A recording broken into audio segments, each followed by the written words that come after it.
Сайн бацгаана уу бүгдээрээ. За шинэ бичлэгээр та нартайгаа уулзч байгаадаа үнэхээр их баяртай байна.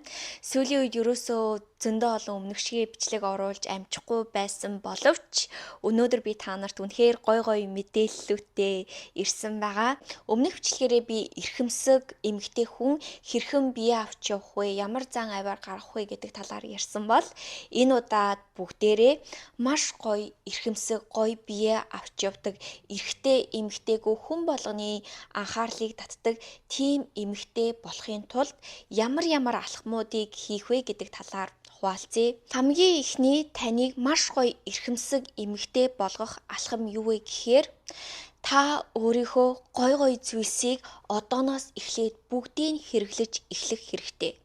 Таны гой хувцснууд, гой үнэртэй ус, гой нүүрний бүтээгдэхүүн гээд бид нар яадаг вэ гэхээр ихэнх гоё зүйлсээ дараа чухал үе дээр хэрэглэнэ, гарахтаа л хэрэглэнэ гэж ч юм уу ерөөсөө хэрэгэлдэхгүй. Би бас өмнө нь айгүй их тэгдэг байсан бохгүй юу? Ягаад гэвэл өдөр болгон тэгэл юмаа хийгээл нэг эсвэл ингээл дасгалаа хийж байгаа болохоор өдөр болгон зүгээр бэлтгэлийн хувцсаа өмсөө зүгээр үсээ авчаал явах тохиолдол надад зөндөө байдаг байсан.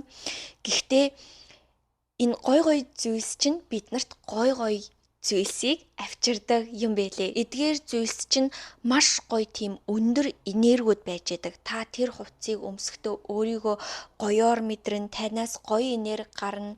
Тэгэнгүүт яг тэрийгэ дагаад та гой хүмүүсийг өөрлөгөө татна. Өөрийгөө үнэхээр гоёор мэдрэн. Би бас яг энэ зүйлийг өөрчилснөөс хойш миний амьдралд татагдаж ирж байгаа хүмүүс, миний амьдралд гарч ирж байгаа өөрчлөлт бүр маш том, маш өөр байгаа. Өмнө нь болохоор би аль болох өөртөө тухтай хуцаа өмсчдөг байсан байхгүй юу? Одоо болохоор би гарах болгондоо мэдээж бие маш гоё авч явна. Энэ нь хамгийн чухал. Гэхдээ өмнөхтэйгөө харьцуулах юм бол би аль болох янз бүрийн бие тоттогсон хувцс, өсгийтэй гутал, арай тийм чиг хувцснуудаа өмсөж эхэлсэн. Бүр тийм амар гангарах бол биш шүү заяа. Гэхдээ ер нь үнтэй гоё зүйлс, надад тэр гоё мэдрэмж өгдөг зүйлсээ ерөөсө хадгалж гамнахгүйгээр айгүй их өмсдөг болсон. Тэгвэл ер нь бол хизээ өмсхийн ерөөсөө нэг боломж олдохгүй шүү дээ. Тэгээд эхэлсэн чинь би өөрийгөө маш гоёор мэдэрч эхэлж байгаа. Тэгэхээр надтай хүмүүс яаж харьцаж байгаа, над руу татагдаж байгаа хүмүүс, надад гарч ирж байгаа боломж гээд бүх зүйл өөрчлөгдсөн. Зөндөө олон хүмүүс бас ийм бодолтой байдаг гэж бодож байна. Бид нэр зарим үед яадаг вэ гэхээр за гэртээ байгаа юм чинь ямар хамаатай зөвхөн ажил руугаа очих юм чинь ямар хамаатай юм гээд өөрийгөө жоохон гаргуунд нь гарах гад байдаг. Гэхдээ та өөртөө ингэж хэлж ийна гэсэн үг нь өөрийгөө би ямар хамаатай ингэж хэлж байгаатай ямар ч ялгаагүй.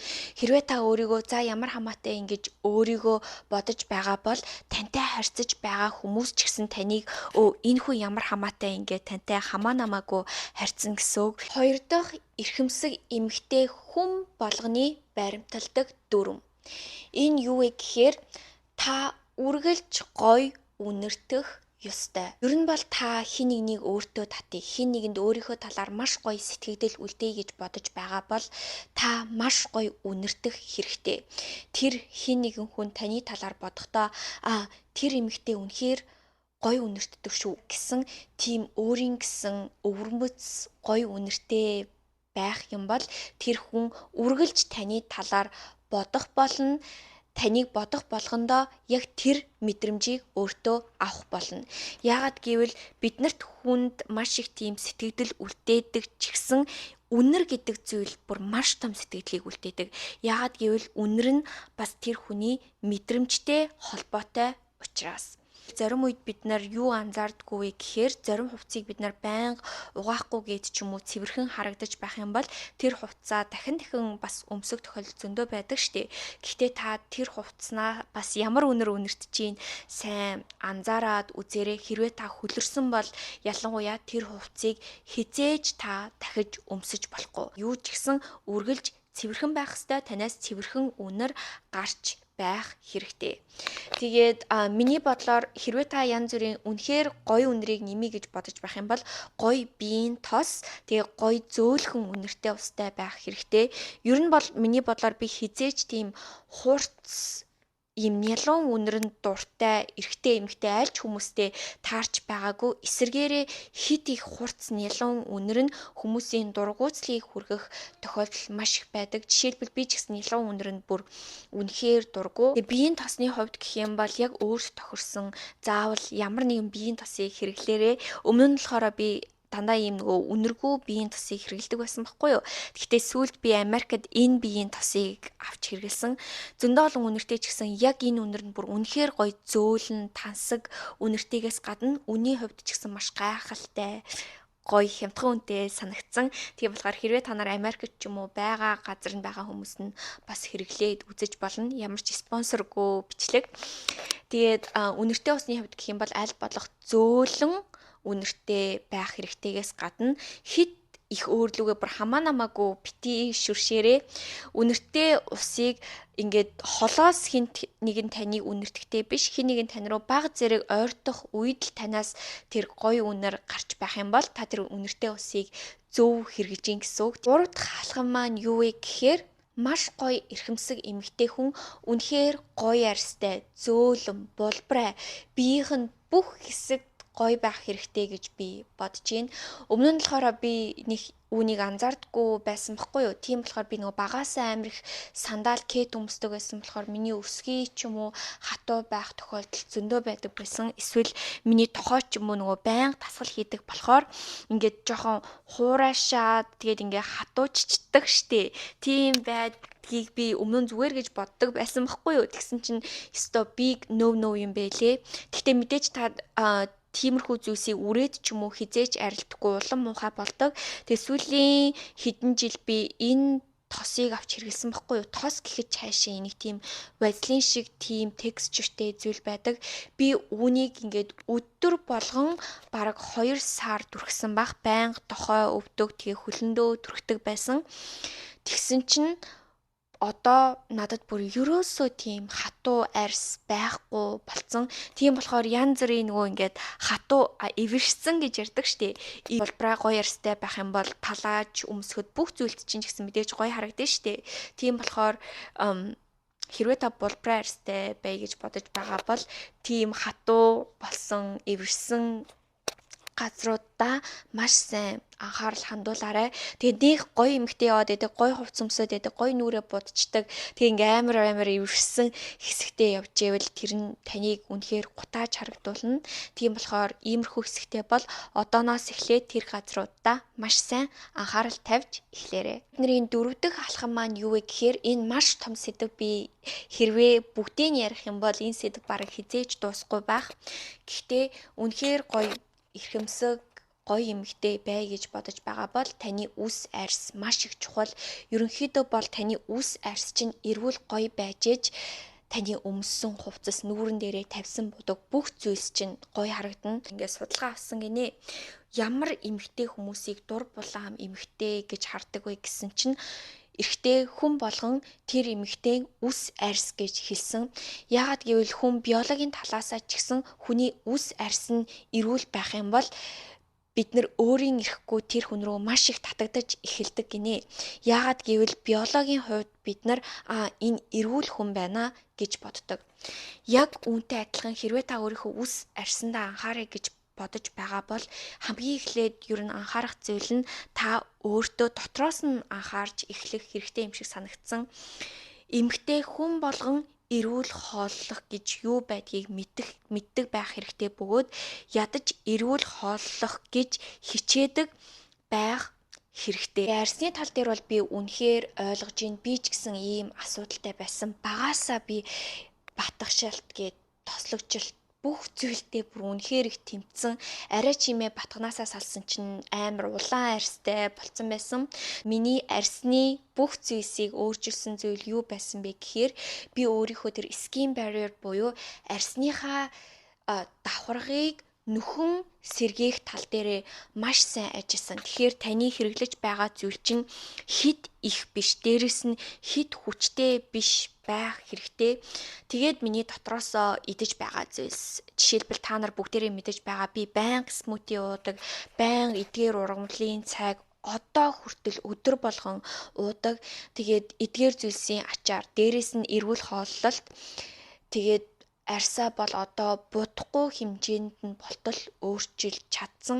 Тийм болохоор хэрвээ та ингээл үйлдэлүүдийг хийгээл байх юм бол та заавал тийшээ хүрнэ. Тийм болохоор өөрийнхөө арьсны утга учирыг ойлгох гэж хичээгээрэй. Магадгүй та ходоодны асуудалтай байж аж магадгүй. Тэгээ өмнө нь болохоор би аягүй хоол зүйн зөвлөгөө охтуудад өгөөд арьсан дээр нь ч гэсэн тусалдаг байжгаад эдгээр зүйлсээ хэсэг хугацаанд хийхээ болцсон байсан. Тэгээ одоо би бас хүмүүст эргээд зөвлөгөө өгч эхэлж байгаа. Тэгээ хэрвээ та үнэхээр зөв хоолтон дээрээ анхаарай гэж бодож байгаа бол эсвэл өөрийнхөө арьсан дээрээ ажиллая гэж бодож байгаа бол надтай 101 хийж болно. Би тоотой 10 хэдэн хүн дээр л арьсан дээр нь тусалж чадах байх. Гэхдээ хоолтын сургалт маань болохоор сар сараар бөөнөр нь явж байгаа болохоор тэнд ороод явж болно. За 5 дугаарх таныг маш гоё эрхэмсэг харагдуулах алхам юу вэ гэхээр үүнийг би хувцлалтан дээр ярив. Хувцлалтан дээр байгаа зү хэрвээ та гоё тансаг эрхэмсэг харагдъя гэж бодож байгаа бол аль болох тийм минималистик хувцаслах хэрэгтэй. Тэгээд би хамгийн ихний алхамаа болохоор гоё хувцас өмс гоё харагт гэж хэлсэн. Гэхдээ энэ нь ганган амар марзан хувцаслал гэсэн үг биш. Бүр харин эсэргээрээ тийм нөгөө марзан хувцаслалт нь ерөнхийдөө бол таныг айгүй тийм хямдхан хувцаслалтай харагдуулдаг. Амар шигтгээтэй ч юм уу хэд марзан хувцаслалт байдаг штэ. Энэ хувцас нь эсэргээрээ айгүй тийм эвгүй харагдуулдаг. Одоо шинэ жилээр мэнжлэр өмсөөл бас болж байна. Гэтэ өдөр тутамдаа тийм хувцас өмсгөөр нөө буцад хувцсыг чинь айгүй жоохон юу ягаад тодцоож харагдуулахаас гадна хүмүүсийн анхаарлыг маш их татдаг. Тийм болохоор тиймэрхүү хувцсыг ерөнхийдөө бол тэг 1-2 өмсөө дахиж өмсөж ч болтгоо.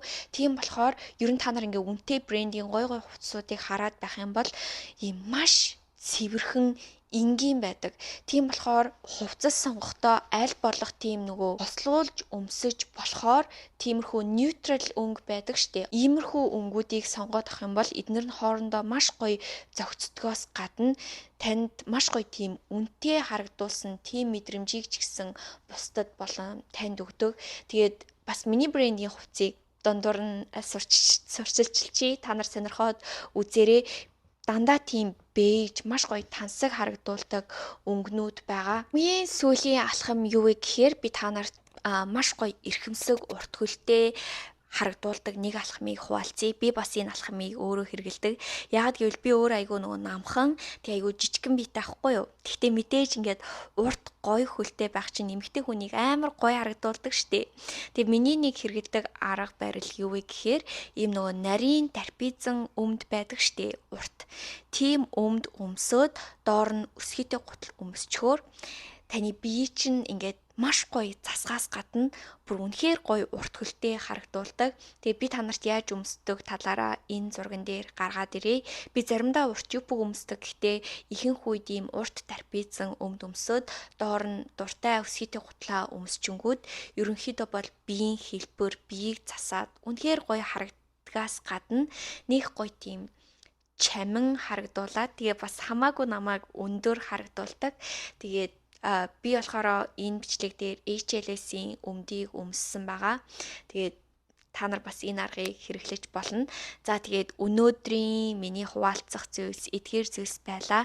Тэгээд өөр зөндөө олон зүйл байгаа ч гэсэн дараагийн бичлэгээр та нартай бас өөр алхмуудыг хуваалцуул гоё гэж бодлоо. Тэгээ өнөөдрийн бичлэг та нарт бас хэр санагдсан бэ? Энэ талаараа надад та нар доор комментоор үлдээгээрэй. Тэгээ бас шинэ сургалтын маань эсэлт аль хэдийн эхэлсэн байгаа. Хэрвээ та үнэхээр өөр дээрээ ажиллая, өөрийнхөө хүссэн жиндээ хүрээ, сэтгэлгээн дээрээ ажиллая гэж бодож байгаа бол энэ сургалт яа гаргагүй танд зориулагдсан. Тэгээ 3 сарын 12-нд шинэ эсэлт маань эхэлж байгаа. За тэгээ өнөөдрийн бичлэгийг үзсэн та нартаа үнэхээр их баярлалаа. Дараагийн бичлэгээр дахиад уулзлаа. Түр баяртай.